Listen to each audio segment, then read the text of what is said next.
Hello friends, जैसा कि आपको पता है कि हम लोग एक फुल ईयर रिवीजन सीरीज चला रहे हैं कैटेगरी वाइज। हमने person in news, awards, sports काफ़ी कैटेगरीज करी।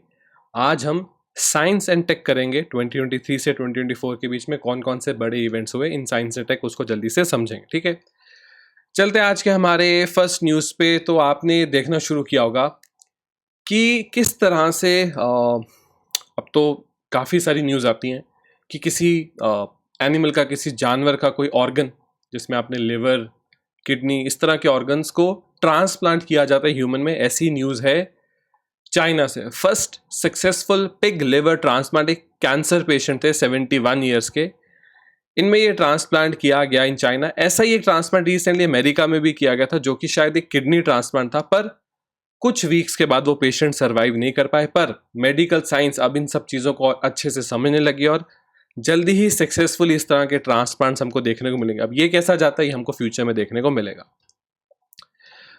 अग्निकुल कॉस्मोस, आपको पता ना चाहिए, हमारी कंट्री में जब भी रॉकेट लॉन्च की बात आए, सैटेलाइट लॉन्च की बात आए, अभी तो सिर्फ एक ही कंपनी सब कुछ संभाल रही है जो सरकारी, इसरो है। पर धीरे धीरे स्काई रूट, ध्रुवा और अब अग्निकुल, ये भी रेस में आ रहे हैं। स्काई रूट अपना सक्सेसफुल लॉन्च कर चुका और अग्निकुल कॉस्मोस ने भी अपना फर्स्ट 3D प्रिंटेड रॉकेट जो है उसको टेस्ट किया। ये वो रॉकेट, अब इसको 3D प्रिंट करना एक और बड़ा अचीवमेंट है यहाँ पे। ठीक है, ये जो अग्निकुल कॉस्मोस है ना, असल में IIT मद्रास के साथ जुड़ा हुआ एक स्टार्टअप है और रिसेंटली इन्होंने अपने रॉकेट का लॉन्च किया जिसका नाम था अग्निबाण। ये भी स्पेस से जुड़ी न्यूज़ है। आप इनको जो देख रहे हो, इनका नाम है गोपी तरुकरा। ये असल में एक इंडियन है और ये बने हैं फर्स्ट इंडियन स्पेस एस्ट्रोनॉट, भी नहीं बोलेंगे, स्पेस एस्ट्रोनॉट टूरिस्ट। और ओवरऑल ये सेकंड इंडियन बने राकेश शर्मा के बाद जो स्पेस में पहुंचे। आपको पता है स्पेस में पहुंचना मतलब अर्थ से 100 किलोमीटर्स की ऊंचाई पे पहुंचना, इसको सब ऑर्बिटल ट्रिप भी बोलते हैं। 100 किलोमीटर्स की ऊंचाई पे एक लाइन होती है, कार्बन लाइन, उसको क्रॉस करना। तो ये रिसेंटली इस टीम ने किया। ये सब स्पेस टूरिस्ट है।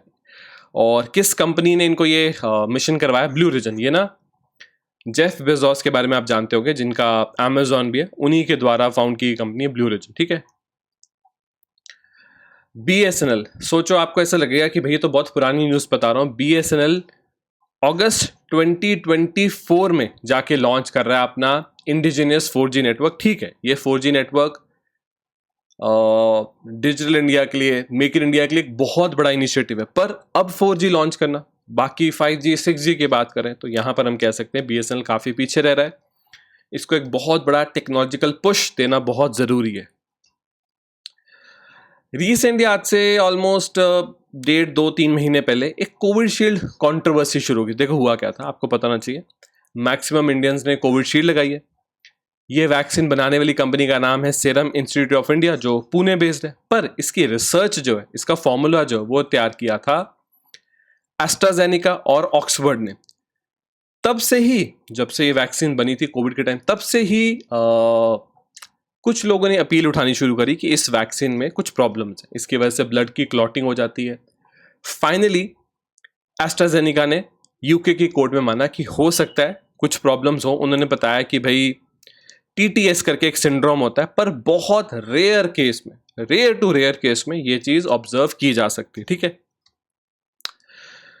इंडिया में इस बार जो मॉनसून होगा वो नॉर्मल से ज्यादा बेटर होना चाहिए। इसमें जो ला नीना इम्पैक्ट है वो भी काम करेगा।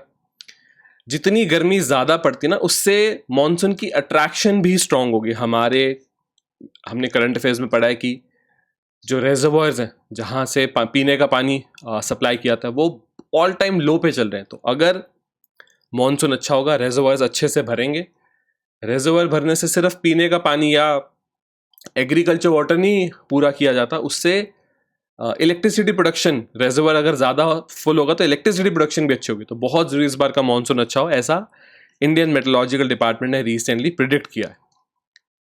ये जो है ना न्यूज़, इसको आपको ऐसे नहीं दिखाता, आपको दिखाता है एक मैप से।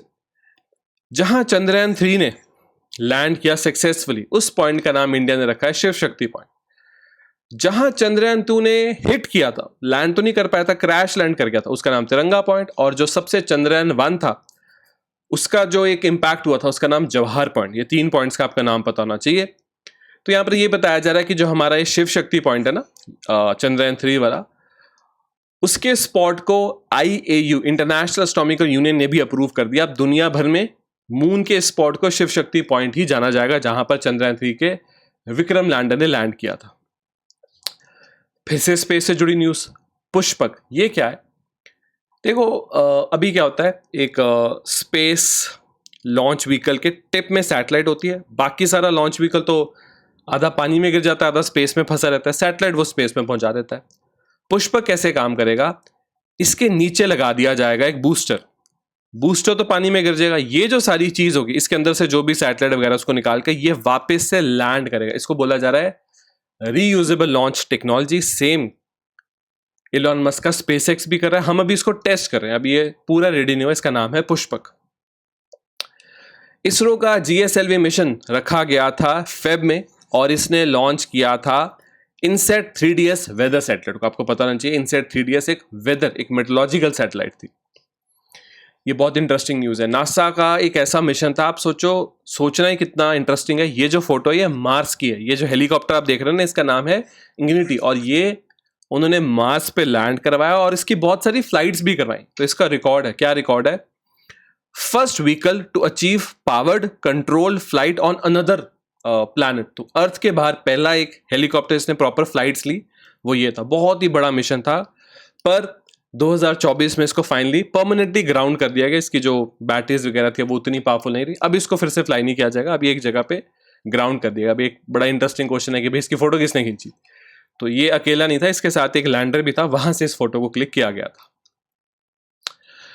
इंडिया ने SKAO, ये है square kilometre array observatory, one of the biggest observatory जो स्पेस को स्टडी करने के लिए बनाई जा रही है। अब इंडिया ने भी इसको ज्वाइन कर लिया। मल्टीपल कंट्रीज SKAO के मेंबर है, इंडिया भी इसका मेंबर है। ठीक है, जैसा आपको पता है राम मंदिर में प्राण प्रतिष्ठा एक बहुत बड़ा इवेंट था, नेशनली, रिलीजियसली। उसके बाद जब प्राण प्रतिष्ठा के बाद जब रामनवमी का इवेंट आया, तो आपने देखा होगा इस तरह से जो भगवान राम की मूर्ति है वहां पर आपको सूर्य तिलक देखने को मिला। इसके लिए कोई ऐसा नहीं है क्योंकि लेजर कुछ यूज किया, नहीं, लिटरली जो सनलाइट है उसी को वेरियस ग्लासेस और प्रिज्म से इस तरह से डायरेक्ट किया और भगवान राम का जो माथा है उस पर असल में फोकस किया गया और एक सूर्य तिलक की फॉर्मेशन की गई थी यहाँ पर। ठीक है, इसके साथ साइंस एंड टेक में जो भी इंपॉर्टेंट अपडेट्स और न्यूज़ थे वो मैंने कोशिश की आपके साथ यहाँ पर कवर करूँ। नेक्स्ट क्लास में एक और कैटेगरी लेंगे और उसकी पूरी कंपाइलेशन करके मैं आपको पढ़ाऊंगा। तब तक के लिए thank you and have a very successful day. अगर आपको क्लास अच्छी लगी, आप हमारे चैनल को सब्सक्राइब कर सकते हो, इस वीडियो को लाइक कर सकते हो, उसको शेयर कर सकते हो। Thank you friends, thank you.